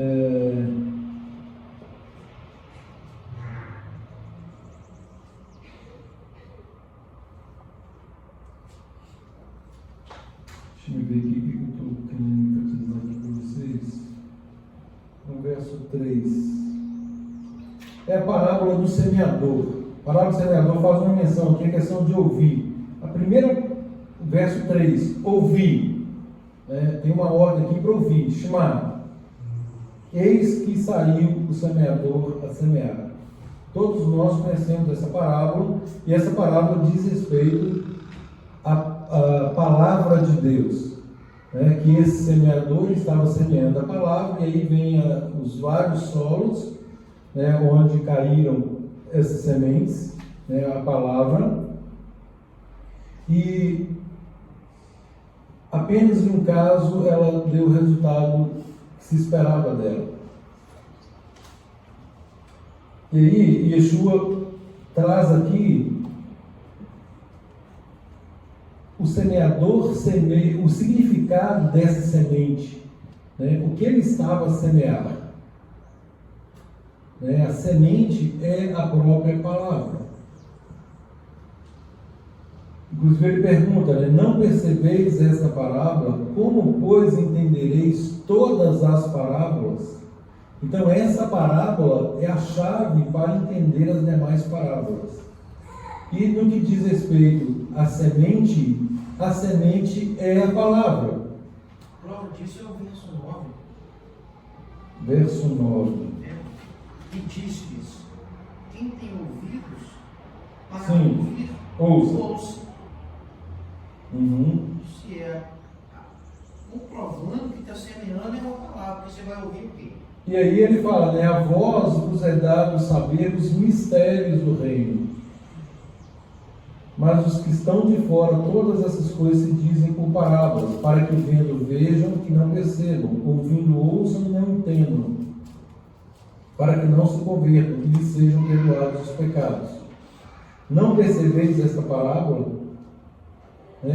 Que semeia a palavra. Então, gente, a importância da fidelidade da palavra, sem a questão, afastando aí mais uma vez as tradições, julgos humanos.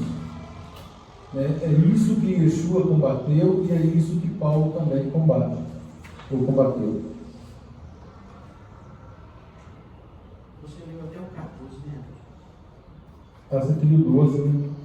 Não. O 15, olha, e os que estão juntos no caminho são aqueles em que a palavra é semeada. Mas, tendo a eles ouvido, vem logo Satanás e tira a palavra que neles foi semeada. Explicando a parábola, né? Sim. Lá no verso, na parte final fala, né? Os outros, os que recebem a palavra entre espinhos, os quais ouvem, mas os cuidados deste mundo, engano das riquezas, ambições de outras coisas, entrando, sufocam essa palavra e ela fica infrutífera. E os que recebem a semente, ou seja, a palavra em boa terra, são aqueles que ouvem e dão fruto, a 1, a 30, outro a 60 e outro a 100 por um. Então, mais uma vez, confirmando aqui a questão de chamar, de ouvir e praticar. E aí, quando praticamos, produzimos frutos. E aí, os frutos, a 1, a 30, a 60 e a 100 por um.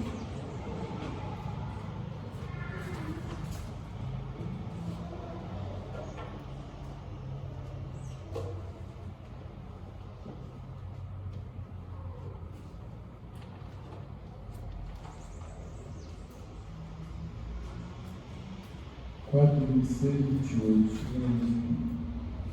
Leia para mim, por favor, Marcos 4, 26 e 28.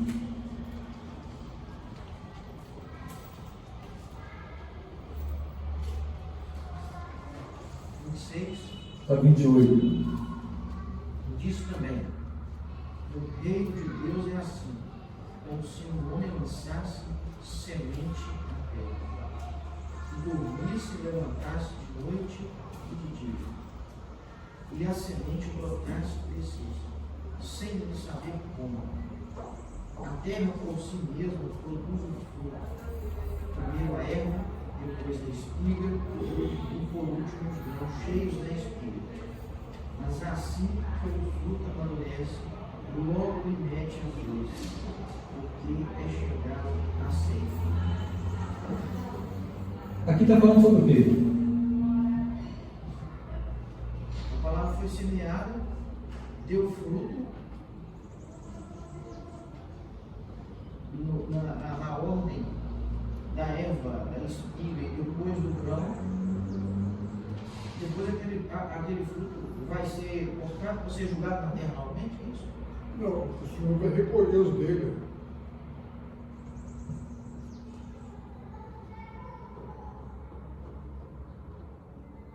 Vai recolher o que ele plantou aqui. O fruto amadureceu, logo lhe mete a foice, porque é chegado a seca. Então, é a colheita. Aqui no comentário, gente, desse estudo aqui. Não sei se você passou por isso. Quando a gente colhia o milho na roça, a gente tirava o milho de planta. Por isso que a minha pergunta foi isso mesmo. Aí o Efraim respondeu que é a colheita da terra. Não sei falar, não sei falar. Mas assim, por isso que eu perguntei sobre plantar novamente, entendeu? Aqui está fazendo uma alusão no estudo dessa paraxá aqui pelo Emuná, está fazendo uma alusão ao da boa terra, ainda na palavra das sementes. Isso é um complemento. Né? Os da boa terra são aqueles que ouvem a palavra, a instrução, a Torá, tá? E aceitam-na sem reservas. E desde que ela penetre e produza frutos. Entendeu? Então aqui está dizendo isso aí. É semelhante. O reino de Deus é assim como se um homem lançasse semente à terra e dormisse, e se levantasse de noite ou de dia, a semente brotasse e crescesse, não sabendo dele como. Está no coração dele, ele está produzindo frutos. Ele está internalizando aquilo, ele está entendendo, ele está praticando. E aí vem a questão da produção do fruto disso. Né? Quanto fruto nós vamos produzir? E aí lá na palavra termina falando assim, a 1, a 30, a 60 ou a 100. Né? Qual quantidade de fruto nós produziremos na nossa vida? Quando você nasce de novo, dá fruto.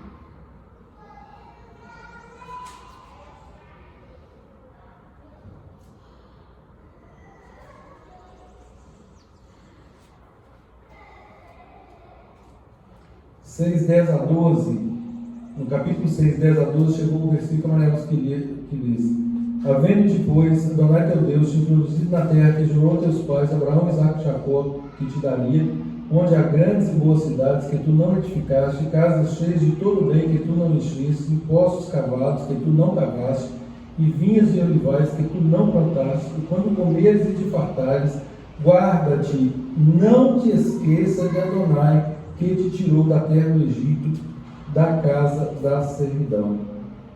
Gente, capítulo 6, versos 10 a 12.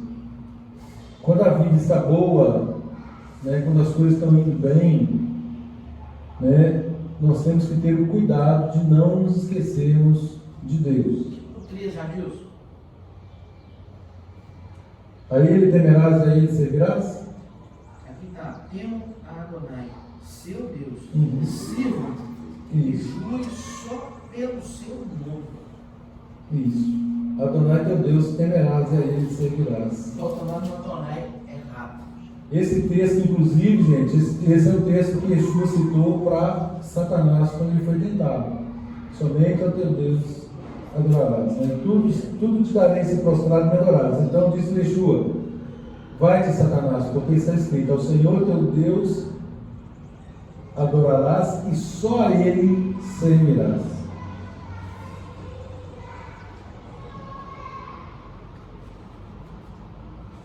Olha, essa palavra aí de temor, só uma observação, né? A falta de temor de Deus é a causa da maioria dos pecados, se não todos, né?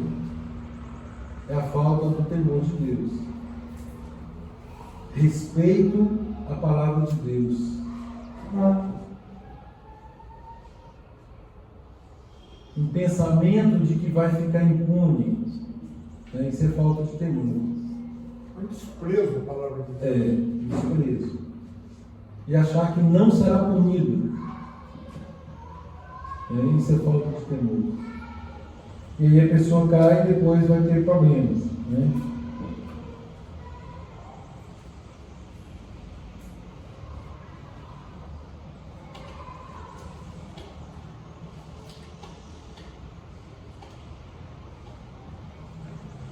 Capítulo 7, 7 e 8. Importante isso aqui. Adonai não tomou prazer em vós. Eu quero outra versão que diz: nem vos escolheu, porque a vossa multidão era mais do de todos os outros povos, pois vós éreis menos em número do que todos os povos, mas porque Adonai vos amava, e para guardar o juramento que jurara a vossos pais, Adonai vos tirou como um forte e vos resgatou da casa da servidão, da mão de Faraó, rei do Egito.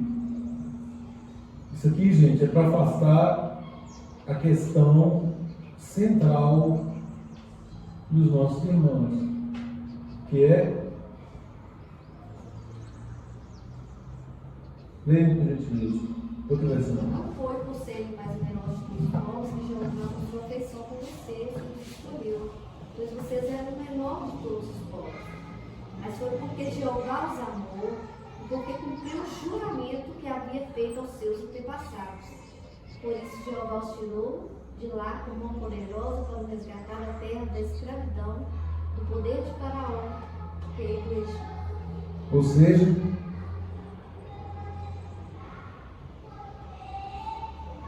o que Deus está dizendo?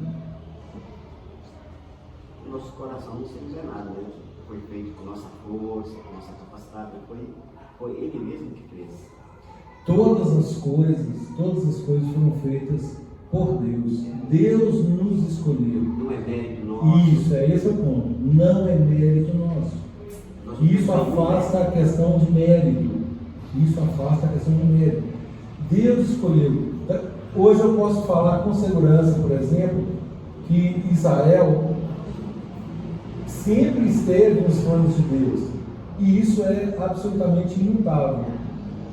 Né? Deus vai cumprir toda a palavra que Ele prometeu para Israel. Agora, não pense, Israel, que é por mérito próprio, é isso que está dizendo. Deus fez isso. Aqui, olha. Deus fez isso porque Deus os amou primeiro e para guardar o juramento que Ele fez para Abraão, Isaac e Jacó. Tem um outro texto que fala, né? Porque vocês são melhores do que Sim, exatamente. Agora, essa questão do mérito aí, existe mérito, existe sim, mas não foi por mérito que aconteceu isso. Em que sentido existe mérito? Me fale. O que você semeia, você come. Não. Isso é lei natural. É uma lei. Um dos méritos que eu vejo, quem ajuda os necessitados, tem mérito com Deus. O mérito de quem dá bons frutos. Se você dá bons frutos, os bons frutos são... Isso é obrigação. Mas por que Eu isso? vejo como obrigação. Aí que tá. Mas por que você produz bons frutos? Isso é mérito seu? Não, nenhum. Que fruto bom você pode dar? E por mim mesmo nenhum. Aí que tá. Por isso que Paulo diz, né, que já não sou eu quem vive, mas Cristo vive em mim. Cristo vivendo em mim, Cristo em mim, esperança da glória. Cristo vivendo em mim, eu faço todas essas coisas. Cristo vivendo em mim, eu consigo cumprir plenamente a Torá. Eu achei interessante. Com Cristo vivendo em mim. Tira Cristo de mim por um segundo. O que sobra, né? Nada. O que sobra? É isso aí. É isso aí. Eu achei interessante o texto de Paulo, que Paulo demorou em procurar os Sim, reconhecidos, sim. Pedro e tal. E eles deram a mão direita como gesto de eu estou com vocês, abençoo vocês, né? Uhum. E a única recomendação é lembre dos pobres. A única recomendação que eles deram para Paulo. Lembra dos pobres. Cuida dos pobres. O amor de Deus, gente, o amor de Deus é incondicional. Deus não faz acepção de pessoas. A palavra dele é para todos, sem exceção e sem acepção. Não significa que todos, sem exceção, serão salvos. Acabamos de falar da parábola das sementes, do semeador. Se eu estiver errado, os irmãos me corrijam. A semente ela não é sua. Então você não vai dar fruto com a semente sua. A semente é a palavra de Deus. O apóstolo Paulo diz assim, ó, eu plantei, Apolo regou, Isso. mas quem deu o crescimento É o Senhor. Peraí, a semente não é sua. Eclesiastes, Não sai nada de dentro. Yeshua disse, põe o pai. Não, é só provocar a raiva em nós para ver como a gente tem que ser de coragem, como a gente é, e não como Jesus não. Né? Eclesiastes, parte final, gente, fala assim. Isso, 12, 13. de tudo que se tem ouvido, a suma, ou seja, o resumo é: teme a Deus e guarda os seus mandamentos, porque isso é o quê? Hã? Falei alto, gente? Tá certo? Tá certo, João? Não? Isso é o quê? Dever. Isso, dever de todo homem.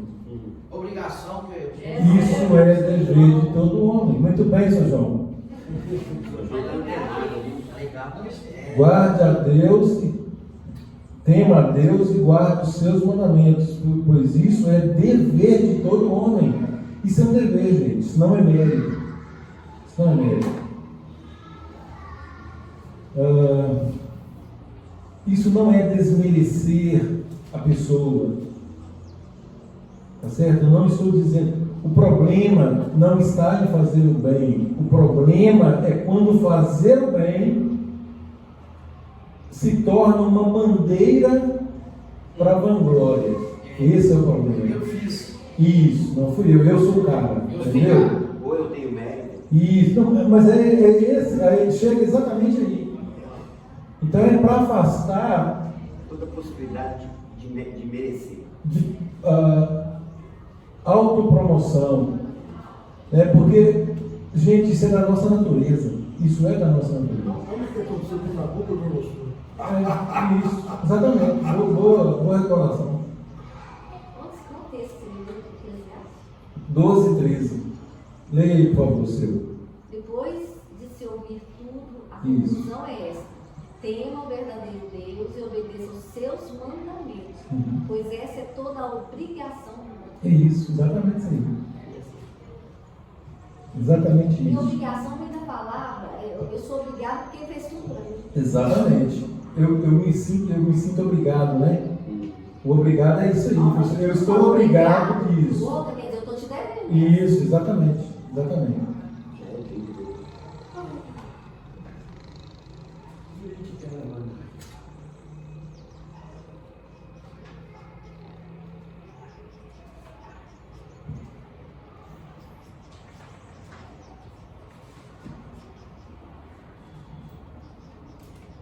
Último verso aqui, gente. 7:10.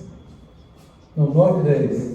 Saberás, pois, que Adonai teu Deus é Deus, o Deus fiel, que guarda o conserto e a misericórdia até quantas gerações? Milhares. Até 1000 gerações aos que o amam e guardam os seus mandamentos. Olha a proporção, gente. Olha essa proporção de Deus.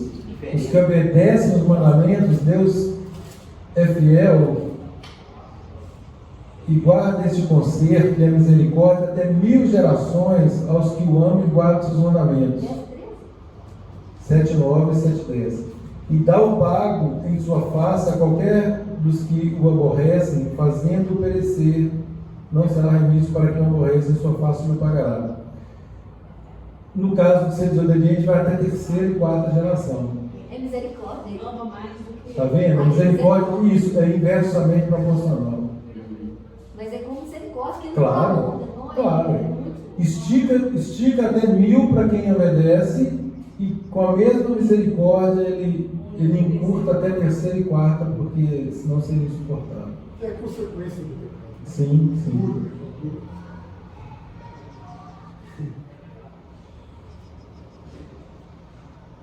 E, gente, no 10 fala assim, ó, e dá o pago em sua face a qualquer daqueles que o aborrecem. Lê para mim, por favor, só essa parte 10, do 10 aí, segunda parte. Fazendo-o perecer, não será remisso, ou seja, negligente, né? Para quem o aborrece, em sua face não pagará. Leia uma outra versão, por gentileza. Não demorará em agir contra aqueles que o odeiam. Ele lhes retribuirá diretamente. Quer dizer, não vai para o fim, não, vai cobrar dele. Pode ler outra versão? Pode. No entanto, ele retribui a quem o odeia e os destrói. Ele não será vagaroso ao lidar com quem o odeia. Ele retribuirá pessoalmente. Pessoalmente. Vai passar para os filhos, não. E aí, gente, aqui fala que em Romanos, abram por favor em Romanos 2:4. O Everton já saiu, né? Eu queria dar para mim em 2 Pedro 3,9, por favor. Evandro, Provérbios 11:31. Rodrigo, Romanos 2,5. Pode ler Romanos 2,4? Romanos 2,4, pode. Ou você despreza as riquezas da sua bondade, tolerância e paciência, por não saber que seu Deus, na sua bondade, está tentando levá-lo ao arrependimento? Isso. É uma pergunta, né? Isso. Na verdade, Deus está aqui, quando ele fala aqui de dar o pago àqueles que o aborrecem, né, Deus está dando oportunidade para se arrepender.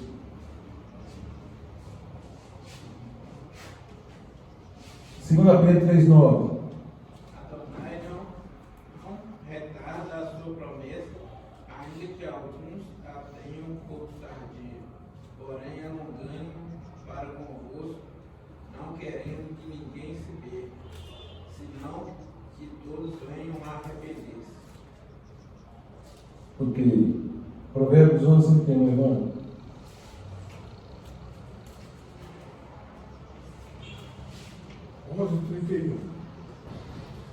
Seus retos são pagos segundo o que merecem na terra, quanto mais o ímpio e o pecador.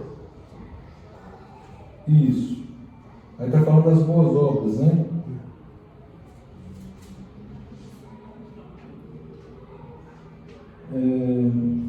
Rodrigo. Na segunda, pureza e preparação penitente, com tesouros ali para o dia da vida e da revelação do justo. Então, por que vai acumulando? Coração o quê? Duro e impenitente. Vê sua versão aqui, ó, por favor. 2,5. Romanos.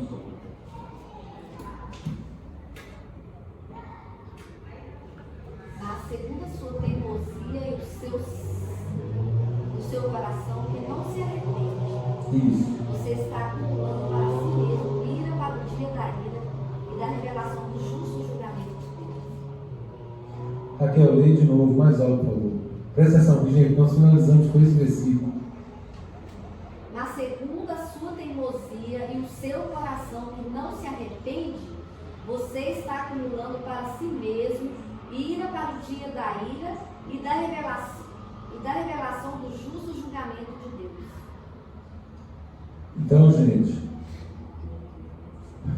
hoje, se ouvir a sua voz, não endureçais o vosso coração, não sejamos aí teimosos, não sejamos duros, né? Que Deus tenha misericórdia de nós, que Ele nos conduza nesse precioso caminho, que possamos ter misericórdia dos outros, né, e proclamar, semear essa palavra aqui de verdade, né, palavra de resgate dos verdadeiros valores da Torá, colocando, né, sempre em evidência aqui os ensinos, os perfeitos ensinos de Yeshua, né, para que nós não nos enredemos, conforme o estudo que nós estamos fazendo nas Colossenses, em tradições humanas. Tudo que for humano, tudo que colidir com a palavra de Deus, nós temos que eliminar. E é claro, tudo que estiver em consonância, estiver registrado na Torá, nós temos que cumprir. Então, o nosso amor a Deus é condicionado à obediência aos mandamentos. Tá bom? Que Deus tenha misericórdia de nós. O Senhor te abençoe e te guarde, o Senhor faça resplandecer o rosto sobre ti, tenha misericórdia de ti, o Senhor sobre ti levante o rosto e te dê a paz. Amém. Shabbat shalom a todos. Amém.